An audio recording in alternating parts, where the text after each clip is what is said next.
আরজিকর হাসপাতালে তরুণী ডাক্তার তার খুন ও ধর্ষণের মামলায় যাবজ্জীবন কারাদণ্ড হয়েছে সঞ্জয় রায়ের। সমাজ এবং রাষ্ট্র ক্ষমতা আশা করেছিল মৃত্যুদণ্ড হবে। আজকেই রাজ্য সরকার সেই মর্মে হাইকোর্টের দ্বারস্থ হয়েছে বিচারের এই রায়ের রিভিউ চেয়ে এবং অবশ্যই শাস্তি বাড়ানোর আবেদন জানিয়ে। আজকে আমরা যে প্রশ্ন নিয়ে আলোচনা করব সেটা হচ্ছে এই যে রাষ্ট্র ক্ষমতা এবং সাধারণভাবে অন্তত বৃহত্তর সমাজের দাবি মৃত্যুদণ্ড, সেটাই কি শ্রেষ্ঠ শাস্তি? এ নিয়ে আমরা আলোচনা করব। আমাদের সঙ্গে ইতিমধ্যেই রয়েছেন প্রবীণ সাংবাদিক, আনন্দবাজার পত্রিকা প্রাক্তন সম্পাদক অনির্বাণ চট্টোপাধ্যায়। আমি যখন এই অনুষ্ঠানের নামটা ঠিক করছিলাম তখন এই শ্রেষ্ঠ শব্দটার ব্যবহার নিয়ে আমার এক সহকর্মী কিছু প্রশ্ন তুলছিলেন।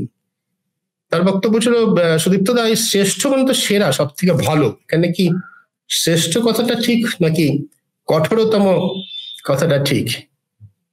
এটা সত্যি বিতর্কের বিষয়। আমি তার কথার এক কথায় হ্যাঁ না করে উত্তর দিতে পারিনি। আমরা কি কঠোরতম শাস্তি দিতে চাই নাকি সব থেকে ভালো শাস্তিটা দিতে চাই? ভালো মানে আমি বলতে চাইছি সকলের জন্য ভালো। এখান থেকে হয়তো আমরা এই প্রশ্নটার মূলে যাব যে শাস্তি দেওয়ার উদ্দেশ্য কি। যতটা ক্ষতি করেছে সেই ততটা ক্ষতি তার করা, ক্রিমিনালের ততখানি ক্ষতি করা, রিট্রিবিউটিভ জাস্টিস যেটাকে বলা হয়। একটা পণ্যের ব্যবহারে যখন ক্ষতি হয় মানুষের, তখন এই ধরনের অপরাধে এই ধরনের শাস্তির নজির আছে। সব লোকের জন্য ক্ষতিপূরণ আদায় করা হয় একজন মানুষের মৃত্যুর জন্য। এখানে পুরো সমাজ চাইছিল যে যেহেতু খুন করা হয়েছে তাই মৃত্যুদণ্ডই তার প্রাপ্য। মনে রাখা দরকার, মৃত্যুদণ্ডের কিন্তু একটা অতীতে আইনের ভাষায়, দর্শনের ভাষায় নাম হচ্ছে জুডিশিয়াল হোমিসাইড, বিচার বিভাগীয় নরহত্যা। সমাজটা চাইছিল, আদালতটা দেয়নি। উচ্চতর আদালতে বিচার হবে, কি হবে আমরা জানি না, কিন্তু মৃত্যুদণ্ডই প্রাপ্য শাস্তি কিনা, উপযুক্ত শাস্তি কিনা তা নিয়ে আমরা আলোচনা করতেই পারি। সেই আলোচনা আমরা শুরু করছি। অনির্বাণ দাকে আমি যে প্রশ্নটা তুলেছি সেই প্রশ্নটা নিয়ে আলোচনা শুরু করতে বলবো। আমি তোমার যেটা আজকের যে প্রস্তাবনা সেইটা নিয়ে দু একটা কথা প্রথমে একটু বলি। এক হচ্ছে যে দেখো, তুমি ওই শ্রেষ্ঠ এবং কঠোরতম এটা খুব ভাবিয়ে তুললে। এক্ষেত্রে বিশেষ করে রাষ্ট্র ক্ষমতা এবং সমাজের দাবি মৃত্যুদণ্ড, এই পরিপ্রেক্ষিতে যদি দেখি তাহলে তো যারা এই দাবি তুলছেন তারা তো শ্রেষ্ঠ বলছেন কঠোরতম বলেই, মানে তাদের কাছে তো কঠোরতম আর শ্রেষ্ঠ এই দুটোর একটা সমীকরণ তাদের মাথার মধ্যে কাজ করছে। সুতরাং সেদিক থেকে তুমি যে শ্রেষ্ঠ শাস্তি কিনা এই প্রশ্নটা তুলছো, এই শব্দটা ঠিক শব্দ বলেই আমার মনে হচ্ছে, কঠোরতম অর্থে। দ্বিতীয় কথা যেটা, সেটা হচ্ছে রাষ্ট্র ক্ষমতা ও সমাজের দাবি। এই কথাটা নিয়ে আমি একটু দু একটা কথা বলতে চাই। সেটা হচ্ছে, যদি আমাদের এই মুহূর্তে আমরা যে রাষ্ট্র ক্ষমতার দিকে আমাদের দেশে দেখছি, সেটা কি কেন্দ্রে কি রাজ্যে, এবং বস্তুত সম্ভবত ভারতবর্ষের অন্যান্য রাজ্যেরও অনেকগুলোতেই, তাহলে রাষ্ট্র ক্ষমতা যারা চালাচ্ছেন তারা তো সরাসরি মৃত্যুদণ্ড দাবি করছেন, মৃত্যুদণ্ডকে একটা খুব কার্যকর দণ্ড বলে মনে করছেন, দেখতেই পাচ্ছি চোখের সামনে। সমাজ যদি বলো তাহলে সমাজেরও একটা বড় অংশ, যদিও সমাজ বলতে অনেকটা কিছু বোঝায়, সমাজের সবাই মৃত্যুদণ্ডকে খুব ভালো শাস্তি বলে মনে করছেন সেটা নয় নিশ্চয়ই, কিন্তু একটা বড় অংশ এবং তারা খুব সরব, তারা তাই চাইছেন। সুতরাং আমাদের এই নির্দিষ্ট পরিপ্রেক্ষিতে দেখলে কথাটা একটা নিশ্চয়ই ঠিক কথা।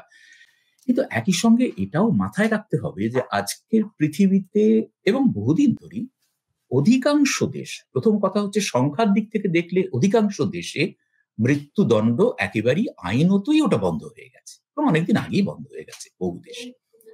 যে দেশগুলোতে এখনো চালু আছে তাদেরও একটা অংশে আইনে আছে মৃত্যুদণ্ডের ব্যবস্থা, কিন্তু কার্যকর হয় না, বহু ক্ষেত্রেই কার্যকর হয় না। গোটা 50 দেশে আমি যেটা দেখেছি, আগেও আজকেও একটু দেখছিলাম তুমি বলার পরে, গোটা 50 দেশে মৃত্যুদণ্ড এখনো রয়েছে এবং কার্যকরও হয়।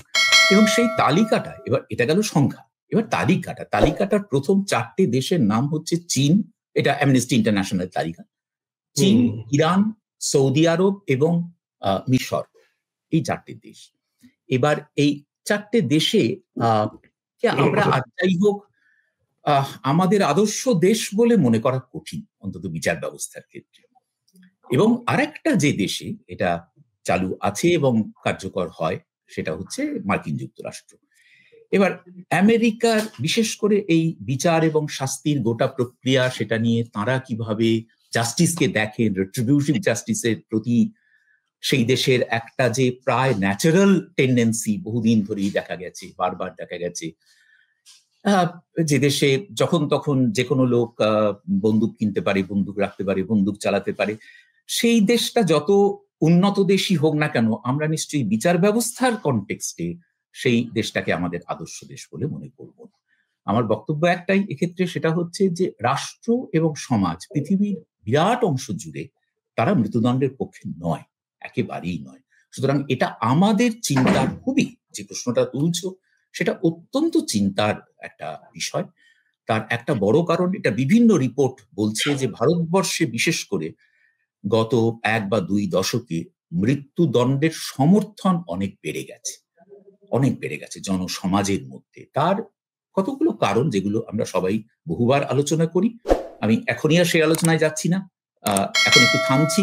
কিন্তু সেই কেন মৃত্যুদণ্ডের এই আকর্ষণ, এটাকে আমি আকর্ষণই বলবো, শাস্তি হিসেবে মৃত্যুদণ্ডের আকর্ষণ কেন এত বাড়ছে এবং সমাজের বাড়ছে, এটার সঙ্গে রাষ্ট্র ক্ষমতারও, যারা রাষ্ট্র শক্তি চালাচ্ছেন তাদেরও আকর্ষণ বাড়ছে, দুটোর একটা সম্পর্ক আছে, বোঝাই যায়।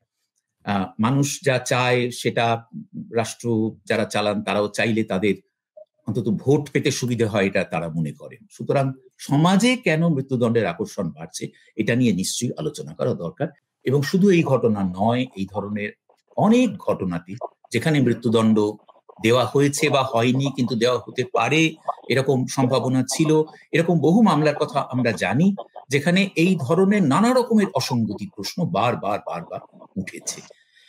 এবার এটা তো আমাদের দেশের, বিশেষ করে আমাদের দেশের বিচার ব্যবস্থা, বিশেষ করে তদন্তের যে গতি প্রকৃতি, আমাদের তো তদন্তের মধ্যে প্রচুর ফাঁক ফোকর থাকার অভিযোগ কেবলই উঠতে থাকে।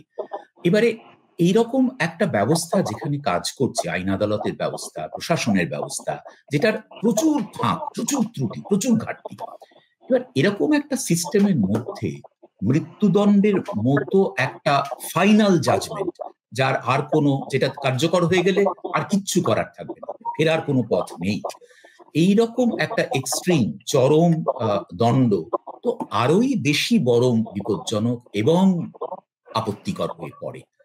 আমি যদি জানি যে আমার গোটা ব্যবস্থাটা ভীষণ ঠিকভাবে কাজ করে সবসময়, তাহলে আমি মৃত্যুদণ্ডের পক্ষে যতটুকু যুক্তি দিতে পারবো, আমার যদি গোটা ব্যবস্থাটা নিয়ে বারংবার প্রশ্ন উঠতে শুরু করে, যেমন এক্ষেত্রে উঠছে, তাহলে তো আরোই বেশি করে বলা দরকার যে মৃত্যুদণ্ড সম্পর্কে অসম্ভব সাবধান থাকা উচিত।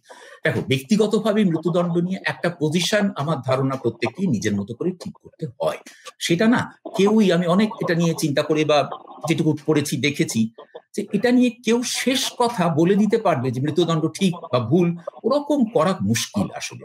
আমি যেমন নিজে দীর্ঘকাল ধরে মৃত্যুদণ্ডের বিপক্ষে, আমি মনে করি মৃত্যুদণ্ড চলতে পারে না, তার অনেক রকম কারণ আছে, কিন্তু আমি কখনো বলবো না যে আমি মনে করছি বলি ওটাই একমাত্র ঠিক পজিশন। কিন্তু মৃত্যুদণ্ডকে যদি প্র্যাকটিক্যালি দেখতে হয়, তাহলে তো সেটাকে তার প্রসঙ্গে, কনটেক্সটে ফেলে দেখতে হবে। আমাদের মতো দেশে এই ঘটনা যেটা আরো একবার দেখিয়ে দিচ্ছে চোখে আঙুল দিয়ে, যে আমাদের মতো দেশে মৃত্যুদণ্ড সম্পর্কে অসম্ভব বেশি কেয়ারফুল থাকা দরকার, এবং যাতে কার্যকর পারতপক্ষে না করতে হয় সেটাই আমাদের লক্ষ্য হওয়া উচিত।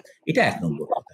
2 নম্বর কথা যেটা, তখন একটা খুব ইন্টারেস্টিং কথা বলেন, এটা কখনো আগে এভাবে ভাবিনি, এই জানতামও না, সেটা হচ্ছে যে সমাজটা এতই দুর্বল, এতই ভঙ্গুর, যে সেটা এইরকম একজন বা দুজন বা কয়েকজন অপরাধী যারা একটা ভয়ঙ্কর অপরাধ করেছে, জঘন্যতম অপরাধ, তাদের বহন করার সাধ্য থাকবে না। সমাজের এরকমই দশা হয়েছে, এটা খুব ইম্পর্টেন্ট কথা।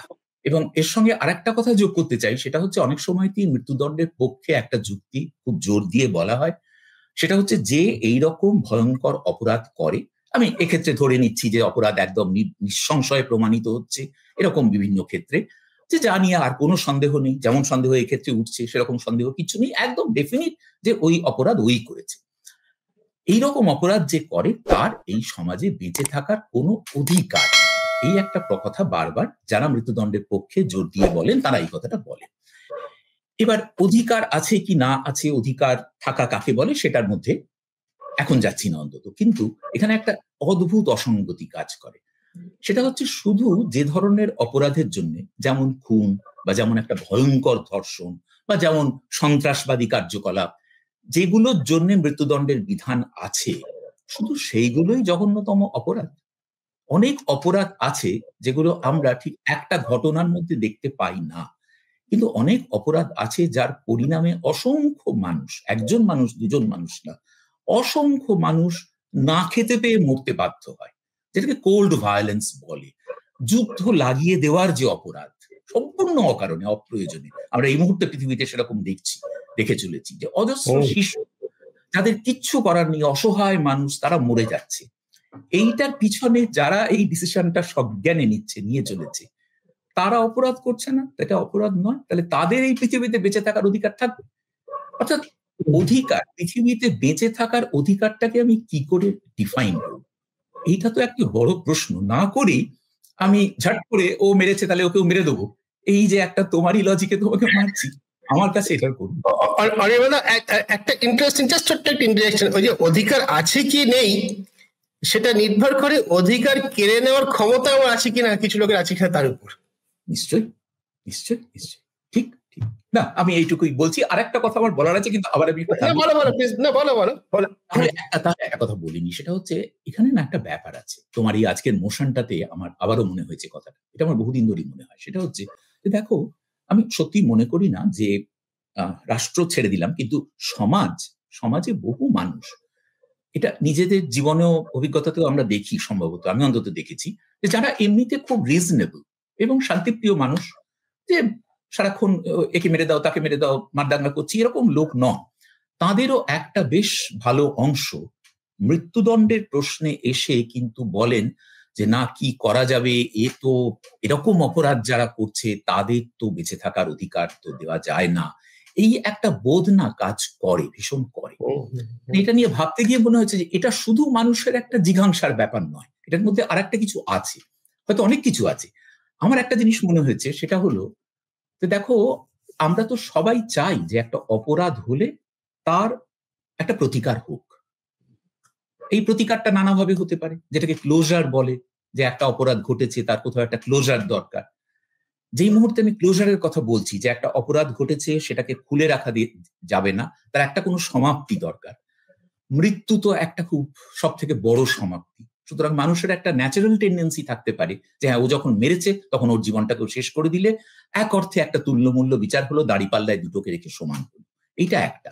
দ্বিতীয় যে কথাটা খুব মনে হয় আজকাল, সেটা হচ্ছে যে আসলে মানুষ তো খুব একটা, আমাদের যে গোটা ব্যবস্থাটা, আইন, প্রশাসন, বিচার ব্যবস্থা, মানুষ যে ভীষণ ভরসা করতে পারছে এটা তো বলা যাবে না। ভরসা করতে পারার খুব একটা যে বড় কারণ আছে তাও বলতে পারি না। তাহলে একজন ইন্ডিভিজুয়াল মানুষ, ব্যক্তি মানুষ, তিনি যখন দেখছেন যে কোনোই উপায় নেই, কোনো জায়গাতেই কোনো প্রতিকার নেই, অথচ এরকম একটা অপরাধ হচ্ছে, বিচার চাই বলে সবাই বলছে, কিন্তু বিচার বলতে ঠিক কি বোঝায় সেটাও বুঝতে পারছে না, তাহলে কি করে আমি নিজেকে অন্তত পক্ষে সন্তুষ্ট করব, নিজেকে বোঝাবো যে হ্যাঁ একটা বিচার হলো? এই নিজেকে বোঝানোর ক্ষেত্রে একটা মৃত্যুদণ্ড খুব ভালো কাজ করতে পারে, যে হ্যাঁ একটা ফাঁসি হয়ে গেছে, কারণ এইটা আজকাল কথার মধ্যে দেখি যে ওকে ফাঁসি দেওয়া হচ্ছে, যে কারণে তুমি দেখবে যে এই কথাটা আজকাল খুব চলে আসছে, এখানেও এসেছে, যে ওকে নেকড়ের সামনে ফেলে দেওয়া হোক, ওকে প্রকাশ্যে ফাঁসি কাঠে ঝোলানো হোক। অর্থাৎ এটার মধ্যে না, এটাকে একটা স্পেকটাকল তৈরি করা, যে এটা দুটো দিক। একটা হচ্ছে যে মানুষকে ভয় দেখানো, যে দেখো এরকম অপরাধ যেন আর না হয়, ডেটারেন্সের যুক্তি। ডেটারেন্সের যুক্তি আমার মনে হয় না খুব আলোচনা করার দরকার আছে, এটা বোধহয় এখন একদম প্রতিষ্ঠিত যে ডেটারেন্সের কিচ্ছু কাজ হয় না। ডেটারেন্স ওটা একটা মানে ওটা নিজেকে বোঝানো। ওই জন্য যেদিক দিয়ে ভাবি না কেন, আমার আজকাল মনে হয় যে সমাজের বহু মানুষ, এবং আরো বেশি বেশি করে বহু মানুষ, যে এখন এই মৃত্যুদণ্ড দেওয়ার পক্ষে চলে যাচ্ছেন, তার একটা বড় কারণ হচ্ছে যে তাদের এক ধরনের অসহায়তা, যে আর কিছু তো উপায় নেই, অন্তত ফাঁসিটা হোক, তাহলে জানবো যে একটা কিছু হলো। এই যে জানবো যে একটা কিছু হলো, এই জানবোটা ভীষণ একটা ইম্পর্টেন্ট ব্যাপার হয়ে যাচ্ছে। এইটা খুব বিপজ্জনক, ভয়ঙ্কর বিপজ্জনক। হ্যাঁ, অনির্বাণ চমৎকার করে বললেন। আমি দর্শকদের জন্য ছোট্ট করে দু একটা তথ্য এবং একটু আমার বক্তব্য বলি। সেটা হচ্ছে, অনির্বাণ বলেছেন যে পৃথিবীর যত দেশে এখন মৃত্যুদণ্ড আছে তার থেকে বেশি সংখ্যক দেশে নেই। কিন্তু এটাও ঠিক যে খুব বড় বড় জনবহুল বহু দেশে আছে, যেমন ভারত, চীন ইত্যাদি, আমেরিকা, মার্কিন যুক্তরাষ্ট্র।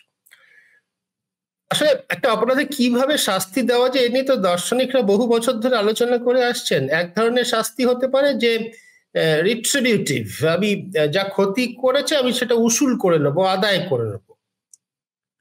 মার্চেন্ট অফ ভেনিসের শার্লক, ওই যে শাইলক সব থেকে ভালো উদাহরণ। ও টাকা দিতে পারছে না, টাকা শোধ দিতে পারছে না, বুকেট থেকে সেই পরিমাণ মাংস কেটে নেবো সেই মূল্যে। আরেকটা হতে পারে রেস্টোরেটিভ, আমি চাইছি যে শ্রেষ্ঠ কথাটা যেখান থেকে আসে, সব মিলিয়ে আমি সকলের জন্য একটা ভালো জিনিস চাইছি।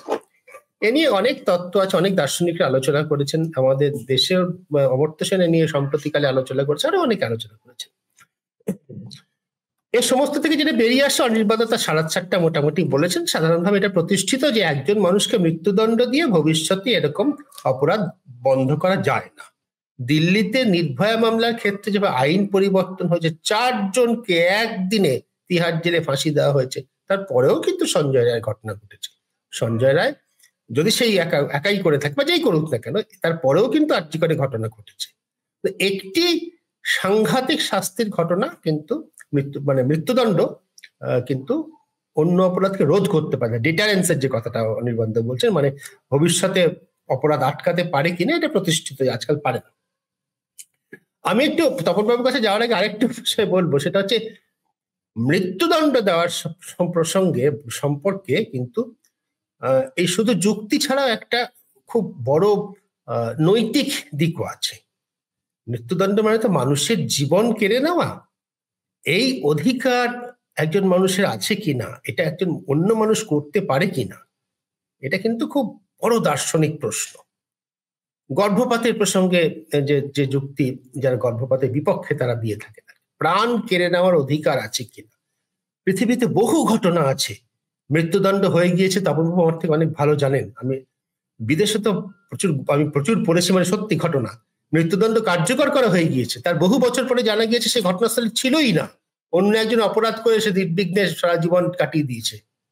এরকম বহু নজির আছে বিচার ব্যবস্থার ইতিহাসে। সুতরাং যেটা কথা হচ্ছে, এখানে বলা হচ্ছে খুব সতর্ক থাকা, অতিরিক্ত সতর্ক থাকা তার প্রয়োজন রয়েছে। তার বাইরে তৃতীয় একটা কথা বলবো, সেটা হচ্ছে ওই যে প্রাণ কেড়ে নেওয়াটা শেষ পর্যন্ত কার হাত দিয়ে হবে। ভারতে মৃত্যুদণ্ড কার্যকর করার ইতিহাস বলে যে 2004 সালে ধনঞ্জয় চট্টোপাধ্যায়ের ফাঁসি হয়েছিল কলকাতাতে, সেই বিখ্যাত হেতাল পারেখ খুনের মামলায়। তারপরে পুরো 8 বছর পরে 2012 সালে শেষ মৃত্যুদণ্ড কার্যকর হয়েছিল আজমাল কাসাব। তার বিরুদ্ধে শুধু ওই 70 জনের বেশি মানুষ মারা গিয়েছিলেন 2008 সালে বোম্বে পাকিস্তানি লস্করি তৈবা জঙ্গিদের হামলায়।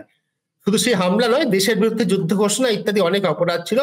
তার ফাঁসি সম্ভবত সারা ভারত চাইছিল, অনেক বহু, কিন্তু তারও ফাঁসি হতে কিন্তু অনেক বছর সময় লেগেছিল, 2 বছরের বেশি সময় লেগেছিল কার্যকর করতে রায় ঘোষণার পরেও।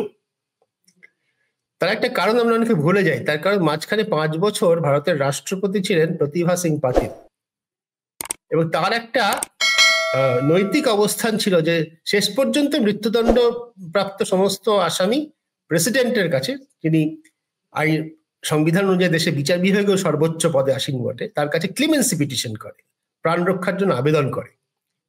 প্রতিভা সিং পাটিলের অবস্থান ছিল যে তার হাত দিয়ে কোনো মানুষের মৃত্যুর পরোয়ানায় স্বাক্ষর হবে না।